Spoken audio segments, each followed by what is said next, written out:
Berakit-rakit ke hulu, berenang-renang ke tepian. Itulah pepatah mengenai perjumpaan kita yang mempunyai arti bersakit-sakit dahulu, bersenang-senang kemudian. Saya Paul menyapa sahabat semua. Semoga sahabat sehat selalu dan jangan sakit ya. Kali ini akan mengurai alur cerita film Just Call Me Nobody yang dirilis tahun 2019.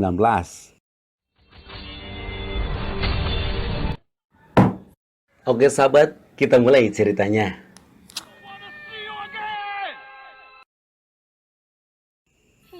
Cerita dimulai memperlihatkan sepasang suami istri yang sedang bahagia karena baru dikaruniai anak bernama Woody. Tapi kebahagiaan mereka tak berselang lama karena sang suami harus pergi berperang di perbatasan.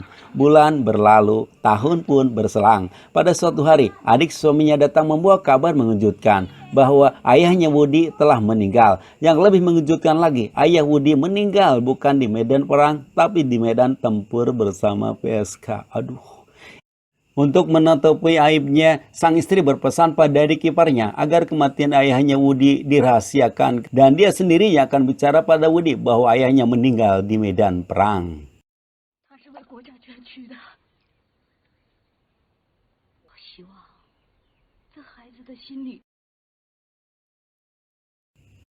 20 tahun kemudian, Woody menjadi seorang pemuda yang cupu. Saking cupunya, dia sering dibully para gadis. Sementara keseharian Woody sebagai tukang sol sepatu di pasar dan dia mempunyai hobi membaca komik kungfu sambil memperagakan gerakan yang ada di komik.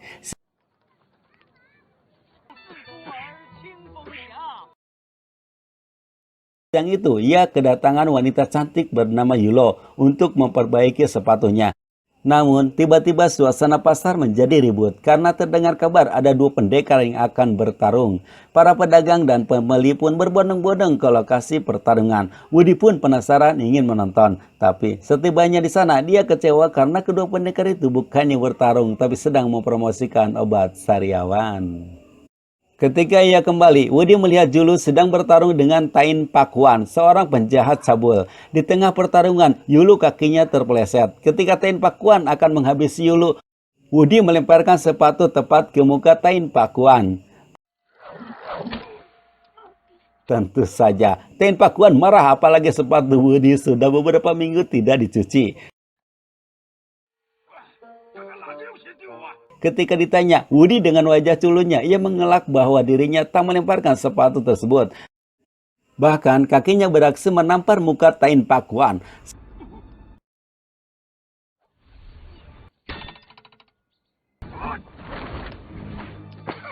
Setelah dilemparkan, ia mengambil pedang milik Yulu dan mengaku sebagai pendekar terbang. Tapi sewaktu dia memainkan pedang, justru pedang itu lepas ke udara lalu jatuh menancap di kaki Yulu. Sewaktu Tain Pakuan akan menghabisi Woody, tiba-tiba ada sebuah bola besi dengan kecepatan tinggi menghantam tepat di kepala Tain Pakuan. Sehingga ia terjelembab dan tak sengaja tertusuk pedang yang dipegang Woody.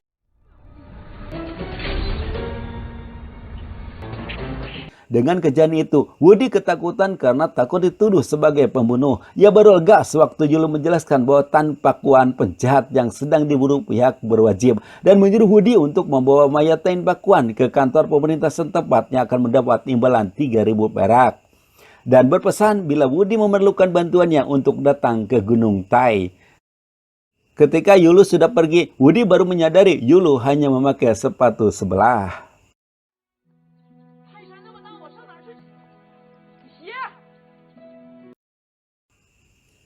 Adegan berpindah ke istana. Di sana, Kasim penasehat raja sedang melapor kepada raja bahwa Yonggo, anak buahnya, telah gagal membunuh Yulu. Ternyata, guys, bola besi yang tadi menyamar Tain Pakuan adalah senjata milik anak buah Kasim. Nih pelakunya bernama Yonggo. Bola besi itu dilemparkan untuk menikam Yulu, namun salah sasaran.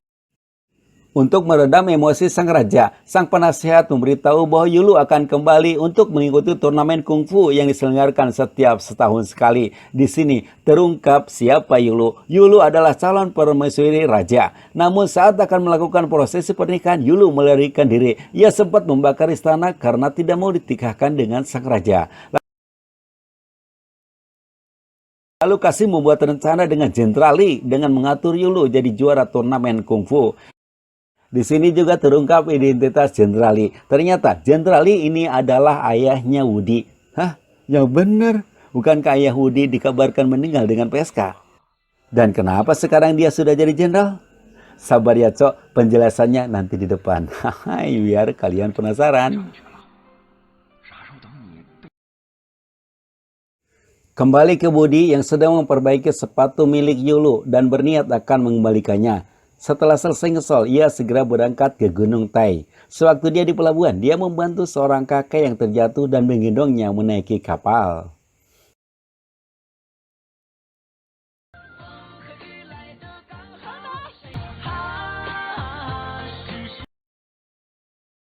Ketika di kapal, rupanya ada dua perampok yang menyamar sebagai penumpang. Mereka menyuruh penumpang untuk menyerahkan uangnya. Woody pun segera menyembunyikan sepatu di balik bajunya. Namun, hal ini diketahui perampok dan bermaksud merampasnya. Namun, Woody yang berbekal kungfu dari komik berusaha melawannya. Namun, karena dia tak bisa bela diri, ia pun terdesak.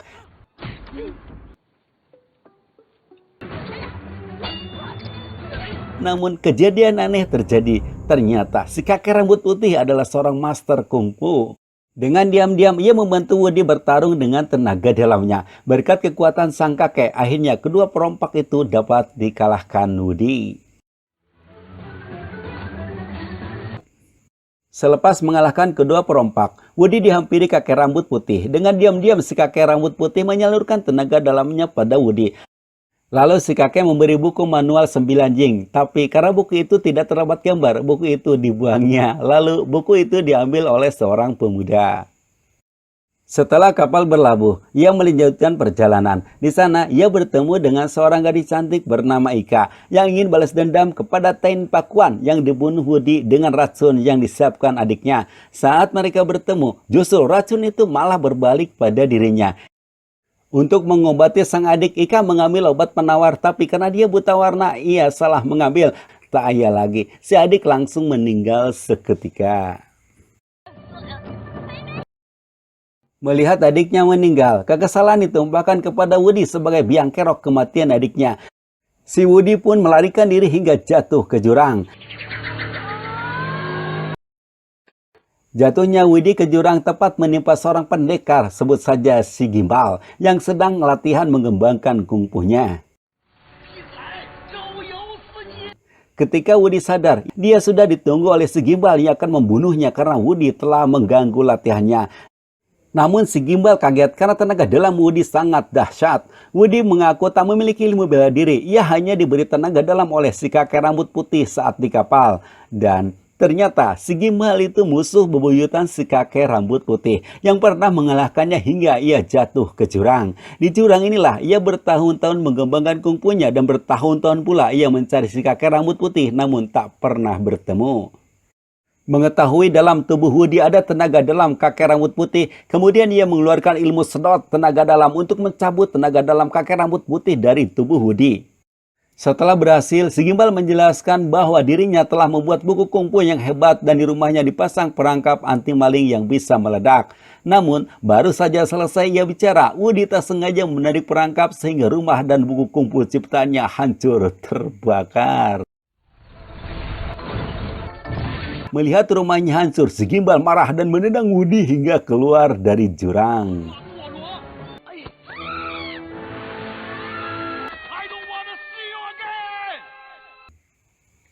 Di tempat lain, Yulu datang ke sebuah penginapan. Tak berapa lama kemudian, Yonggo dan anak buahnya datang dan mengusir tamu penginapan serta mengambil alih penginapan tersebut mengatasnamakan kerajaan. Rupanya, mereka datang ke sana agar bebas nginep dan makan. Pada saat Yonggo dan anak buahnya minum-minum, pemilik penginapan, kita sebut saja Maicem, membubuhi racun ke dalam minuman. Pada waktu yang bersamaan, datang Woody untuk nginep. Di sana, ia bertemu dengan Yulu yang dicarinya. Yulu merasa kagum karena untuk mengembalikan sepatu, Woody harus melakukan perjalanan sangat jauh. Obrolan mereka disaksikan oleh Maicem dan Ika. Mereka membuat rencana jahat untuk mencelakakan Woody dan Yulu. Sedangkan Woody dan Yulu tengah menyiapkan untuk makan malam. Yulu menjelaskan bahwa dirinya kabur saat proses pernikahan karena akan dijodohkan dengan orang yang tidak dicintainya. Dan dirinya tak mau diatur. Dan dirinya berada di sana untuk mengikuti turnamen kungfu. Tapi sewaktu mereka makan, Mai-chan membius mereka dengan asap racun.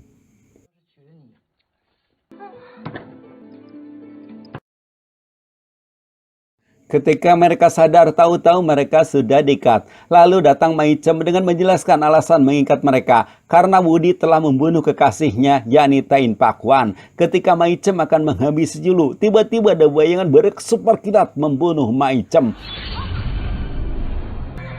Ternyata guys, yang membunuh Mai-chan adalah pemuda yang waktu di kapal memungut buku yang dibuang Woody. Si pemuda itu berterima kasih pada Woody yang telah memberikan buku sakti. Karena berkat buku itu dia bisa menguasai ilmu kungfu tingkat tinggi. Dan dia ke sana untuk mengikuti turnamen kungfu. Sementara tak jauh dari sana, Yonggo tersadar dari pengaruh obat racun. Ia kemudian bertemu dengan Ika. Mereka kemudian bersengkokol untuk menjebak Woody. Kembali ke Woody dan Yulu yang akan berangkat ke tempat turnamen kungfu. Di tempat lain, kedua perompak sedang mencoba pedang yang akan dibelinya. Dasar perompak. Seharusnya dia yang mengeluarkan uang untuk membelinya. Ini masih penjual yang harus mengeluarkan uang seharga pedang. Di sana ia bertemu dengan Yonggo, lalu mereka disekap. Kembali lagi ke Woody. Dia sedang mabuk rindu pada Yulu. Sampai-sampai wanita lewat pun disangka Yulu. Hal ini dimanfaatkan oleh Ika dengan menyamar sebagai Yulu. Ia lakukan itu untuk mendapat obat penawar karena dia telah diracuni Yonggo. Namun, kenyataannya Yonggo membunuh keduanya dengan cara mematahkan leher mereka.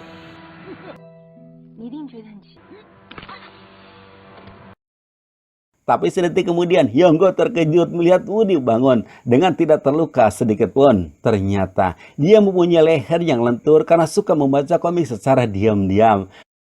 Namun, ia tak melawan saat ditangkap dan dimasukkan ke kerangkeng sekamar dengan perompak. Kedatangan Woody disambut perompak dan mengajak berteman. Adegan berpindah ke Yulu yang sedang menghangatkan tubuhnya. Tiba-tiba dia diserang. Ternyata, dalam panah itu terselip surat yang memberitahu Woody disekap. Untuk menyelamatkannya, Yulu harus mengikuti turnamen kungfu. Adegan berpindah ke Jenderal Lee yang mengajukan mundur dari pasukan kerajaan, namun ditolak Kasim. Di sini, baru dijelaskan bahwa kenapa ayahnya Woody jadi jenderal dengan nama Lee. Ternyata, yang mati di atas ranjang dengan PSK dulu bukan ayahnya Woody, melainkan Jenderal Lee. Untuk menutupi aib kerajaan dan menstabilkan kerajaan, Kasim menyulap ayah Woody menjadi Jenderal Lee. Dia pun langsung memerintahkan anak buahnya untuk menangkap Woody sebelum Jenderal Lee benar-benar mengundurkan diri. Nah, sekarang kita dibawa ke tempat di mana turnamen kungfu dilaksanakan. Di sana, Yulu sedang bertanding dengan peserta dari Sansi. Dalam pertarungan itu, diam-diam Yonggo membantu Yulu.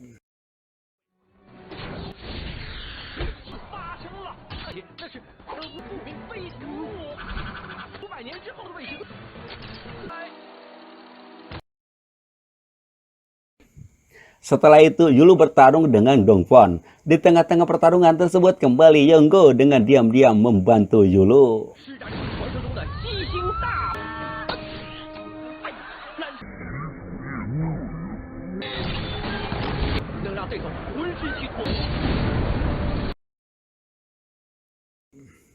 Di tempat lainnya, Woody sedang ngobrol dengan perompak. Tiba-tiba mereka diserang oleh pasukan kerajaan.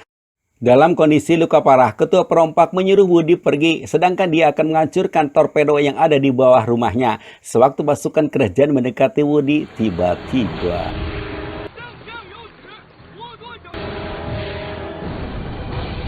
ketika ledakan reda, di tempat Woody tadi berada, dia sudah tak ada, hanya ada pakaian dan sebuah kalung. Lalu kalung itu diserahkan kepada Jenderal Lee dan menyebutkan Woody telah binasa. Kembali ke turnamen kungfu yang akan menyajikan pertandingan babak final Yulu melawan Yonggo. Pertandingan itu disaksikan sang raja. Tapi tiba-tiba John mengeluarkan kertas putih tanda menyerah dan takkan bertanding. Lalu Yulu menghadap raja dan langsung menyerang. Secara cepat tim buruh sergap kerajaan menyergap Yulu. Ketika Kasim memberi obat penenang pada raja, Jenderal Li melarang dan menjelaskan bahwa Kasim telah menyihir Yulu untuk menyerang dan membunuh raja. Karena kedoknya dibongkar, Kasim langsung menghabisi Jenderal Li. Sewaktu Kasim akan memukul Yulu, Wudi datang menantang duel pada Kasim. Namun hanya dengan satu serangan saja Wudi sudah tak berdaya. Aduh. Kemudian raja dan Juli diikat. Kasim menduduki tahta kerajaan, tapi tiba-tiba Wudi datang kembali dan melanjutkan pertarungan. Dalam pertarungan itu, Wudi yang tak bisa kungfu berkat tenaga dalam dari si kakek rambut putih dan racun yang dimunungkan Maicem merubah Wudi menjadi pendekar tangguh dengan jurus bodi lentur.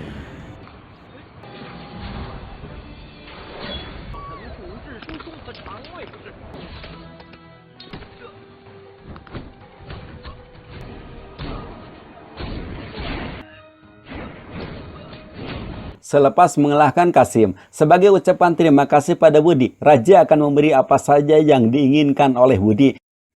Wudi pun dengan lantang mengatakan agar pernikahan raja dengan Yulu ditangguhkan. Namun, permintaan Wudi ditolak Yulu dan menyuruh Wudi untuk kembali menjadi tukang sol sepatu. Adegan selanjutnya, Yulu melakukan prosesi untuk menikah dengan sang raja, sementara Wudi kembali menjadi tukang sol sepatu. Setiap hari ia lalui dengan kesedihan. Namun, pada suatu hari, ketika dia melamun, ia dikejutkan sekaligus bahagia dengan kedatangan Yulu. Dia tambah bahagia saat Yulu menjelaskan bahwa raja telah membatalkan untuk menikahinya, karena Yulu lebih memilih Wudi, seorang tukang sol sepatu, ketimbang seorang raja. Dan film pun tamat. Itulah sahabat, alur cerita film Just Call Me Nabadi. Semoga terhibur, tetap sehat untuk beribadah. See you.